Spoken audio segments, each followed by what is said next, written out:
7వ శతాబ్దంలో బ్రహ్మపుత్రుడు అభివృద్ధి చేసిన ఖగోళ శాస్త్రం ప్రకారం భూమికి సూర్యుడికి మధ్య దూరం, సూర్యుడు కక్షలోకి భూమి తీసుకునే సమయాన్ని, నక్షత్ర మండలం పొడవును భాస్కరాచార్యుడు ఖచ్చితంగా చెప్పాడు.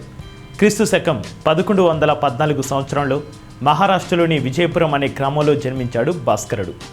ఆయన చిన్నప్పటి నుండే గణితంలో అనేక పరిశోధనలు ప్రారంభించాడు. ఈ పరిశోధనల వలనే ఎన్నో కొత్త గణిత ప్రక్రియలు, సిద్ధాంతాలు కనుగొని ప్రపంచ ప్రఖ్యాతుడయ్యాడు. అంతేకాకుండా జ్యోతిష్యంలో కూడా మంచి దిట్ట భాస్కరుడు. సనాతన భారతదేశం కన్నా గణిత శాస్త్రవేత్తలలో భాస్కరాచార్యుడు చిరస్మరణీయుడు. చిక్కుముడి గణిత సమస్యలను పరిష్కరించడంలో భాస్కరులు అగ్రగణ్యులు. మన పొరుగు దేశాలు ఇంకా గణితంలో ఓనమాలు దిద్దుకుంటున్న సమయంలోనే బీజగణిత, గ్రహ గణితం మొదలగునవి కనుగొన్నాడు. క్రీస్తు శకం 1150 సంవత్సరంలో రచించిన సిద్ధాంత శిరోమణి అను గ్రంథం భాస్కరులకు ఖ్యాతిని, గణిత ప్రపంచానికి అమూల్యమైన కానుకను అందించింది.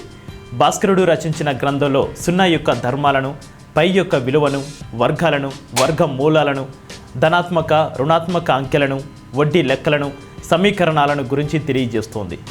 మన దౌర్భాగ్యం, అలసత్వం కొద్దీ గురుత్వాకర్షణను న్యూటన్ కనుగొన్నాడని పాశ్చాత్యులు చెబితే అదే నిజమని అనుకుని మోసపోతున్నాం.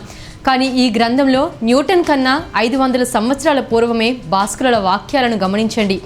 వస్తువులు భూమి యొక్క ఆకర్షణ వలనే భూమిపై పడుతున్నాయి.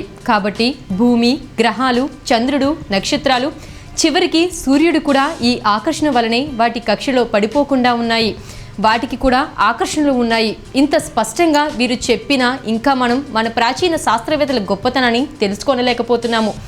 భాస్కరుడు చేసిన కృషికి గాను కృత్రిమ ఉపగ్రహాలకు భాస్కర 1, భాస్కర 2 అనే పేర్లు పెట్టి భారతీయులు వారి అభిమానాన్ని చాటుకోగా ఆయన క్రీస్తు శకం 1185న మరణించాడు.